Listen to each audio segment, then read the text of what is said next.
I'm beating every N64 game, and I mean all of them.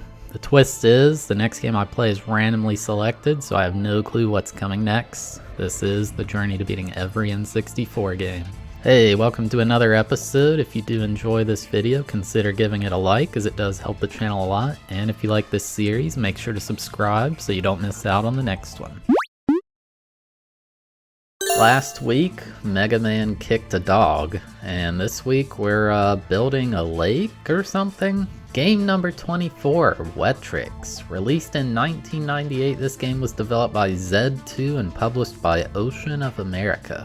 I'd never heard of this game before, and a lot of you probably haven't either. Going into it, I knew it was going to be some kind of puzzle game, but that was really all I knew. The game doesn't really have a single player mode to beat, so this one's kind of ambiguous on how to actually beat it. So into the game we go. The main menu definitely had some really cool water sound effects.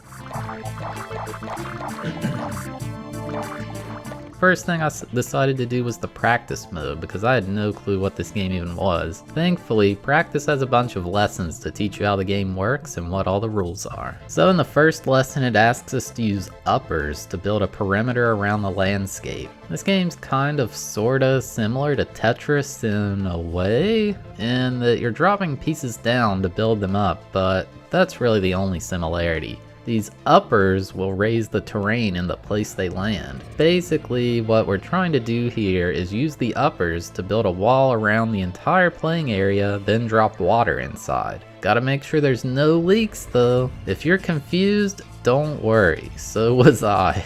So when you successfully build a pool of water, you want to drop this flaming ball thing in it to evaporate all the water, and that's how you score in this game. Lesson 2 had us basically do the same thing, except we only had to make a small pool, but the pieces are falling rapidly now like they would in a real match. Having never played this game, or many puzzle games at all really, this was stressful. Still though, this lesson wasn't that tough and figured it out pretty quick. Lesson 3 shows us that with there being pieces called uppers, naturally there's also pieces called downers. These lower the terrain they land on, as you might expect. Basically, this lesson has a bunch of lakes of water that are disconnected due to some high terrain. We want to use the downers to make them all connected such that there's no isolated pieces of water. This wasn't too tough to figure out honestly, just like the reverse of all the previous ones. Lesson 4 teaches us about rainbows. Basically, if you get a big enough connected lake and fill it with sufficient water, it will cause a rainbow to form on the board. This gives you a massive amount of points. It also casually introduces a brand new tile, the bombs. These will destroy a chunk of terrain wherever they land, and they can even put a hole in the floor. Definitely don't want these around when you're trying to build your lake. Oh yeah, another thing with the bombs they just throw at you is if you drop one in a spot with no ground, it gives you a huge penalty and causes bombs to just rain down on the board, so definitely don't do that. Nothing too special here though, just learning that lots of water makes a rainbow. Lesson 5 teaches you how to deal with your board getting harassed by a lot of bombs, I guess when you aren't getting the pieces you want. Basically the takeaway here is that if a bomb creates a hole in the board, you can use an upper to cover it back up. In lesson 6, things get weird. Well, weirder than they already are. The goal of this lesson is to make a rubber ducky. Basically, you get a rubber ducky by making a very small isolated lake of water. They also give a ton of points, and combining the rainbows leads to a massive score bonus. I accidentally did it on the first try, but I actually didn't understand how I even made the ducky when I did the first lesson. Lesson 7 has you use uppers to plug holes in the ground, and it also drops bombs at the same time. Basically just trying to get you comfortable with using this piece to repair the floor. Nothing too crazy. Then lesson 8 is the final one. It was time to take everything I had learned and put it to the test. The game gives a set amount and order of pieces, and you have to score over 25,000 points with them. After the fact, while writing this, I totally understand what needs to be done to achieve that. But when I was playing the game, I still had no clue what the heck I was doing. I knew that rainbows and rubber duckies were good, but I didn't really know about it, if that makes sense. I didn't understand why I needed to do these things. Thankfully, this has the computer next to us building a good setup with the same pieces, and this gave me an idea of what I wanted to do. I want to stress to you that this is hard. I'm sure there's some of you out there that play a lot of puzzle games and you're thinking, wow, this isn't that bad. How's he struggling? Well, it was very difficult for me. I feel even if you had a lot of puzzle game experience though, it would still be tough. This game is just so out there off the wall that it's hard to understand the rules, and having to place your pieces along a 2D plane rather than 1D like Tetris makes it really tough to place it in the correct spot. After quite a few attempts, I had a run that was looking promising. I had my 2 rubber duckies, I had my rainbow, and I knew a flaming ball was coming to evaporate the water. I held off long enough, then there was the fireball. I dropped it in and...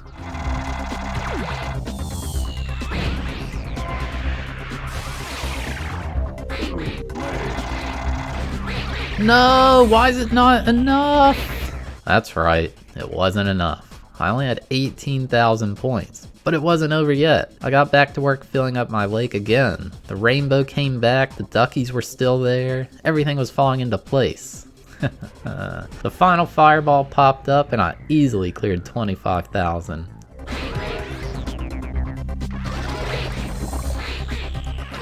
Oh, this has gotta be it. Yes! Okay. After all that, I completed the tutorial. Yeah, that's right, just the tutorial. And it was so hard because this game's just so wild, so out there, and I don't really play puzzle games. So the only thing really left to do was try the classic mode. Classic mode is about what you'd expect, you know? The same game we've been playing in the tutorial, except now we have no CPU guiding us on a good strategy. Oh, and there's an earthquake meter off to the side, whatever that is. They didn't explain that in the tutorial. So I just got to work doing things I learned, try to make a rainbow and some rubber duckies. A bit into the run, the game just popped up saying, Ice cube warning? What's that mean? I had no clue what it was talking about. Apparently you can occasionally have an ice cube piece fall which freezes whatever water it lands in. I think all it really does is prevent you from being able to evaporate the lake. Oh yeah, remember that earthquake meter? Well, after you've been playing for a while, it fills up and starts shaking when it's near the top. When it fills up, the earthquake happens and you're most likely screwed.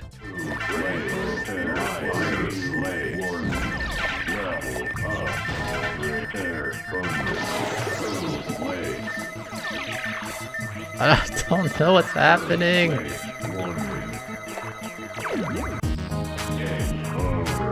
It'll destroy a huge chunk of the terrain, which can cause water to leak like crazy. So after this first run ended, I realized I had gotten first place on the in-game leaderboard. I decided to check out the challenge mode, but it wasn't really anything special. There's just like timed challenges that aren't any different from the regular game. It just limits your time. It'd be cool if they had like certain scenarios you had to conquer to beat certain challenges that the devs came up with, but it's not like that. Then there's also Pro mode, which is just the classic mode, but the pieces fall faster and the earthquake and drain meters fill up quicker. Basically, what I'm trying to say is, this game's an interesting one for this challenge, and that there isn't really any way to beat it. Even in a sports game, I can say, oh, win the championship to beat it, even though it's not really beating there's no campaign to beat or anything like that. This game, you just try to get a good score. So I ended up deciding I got first place on the in-game leaderboard, and I guess I'd beaten the game. There's not much else to it. So there you have it, my journey to beating Wetrix. This is by far the weirdest game I've played in this challenge so far, and honestly one of the weirdest games I've ever played. Like, how do they come up with this stuff? Oh yeah, let's make a puzzle game where you terraform mountains to create a lake and fill it up with water. Oh, also rubber duckies. I don't know, I think it's a really clever idea they came up with. It's just too complex to catch on for a mainstream audience like Tetris does. The game also suffers from the dated hardware of the N64. I think with a more modern controller it might work a bit better, but in the end I do think it's a really cool idea, as weird as it is. I gave it a 5 out of 10 for enjoyability and a 3.5 out of 10 for difficulty. This one, it was kind of tough to rate. But yeah, if you made it this far, thank you so much for watching. I really appreciate it. If you did enjoy the video, consider giving it a like, as it does help the channel a lot. And if you like this series, make sure to subscribe so you don't miss out on the next one. But yeah, here's a sneak peek at what is coming next. There are 284 games on the list. Maybe today's the day we draw Yoshi's Story. 3, 2, 1... 4. That is not a high number. We are playing Aero Gauge, whatever the heck that is.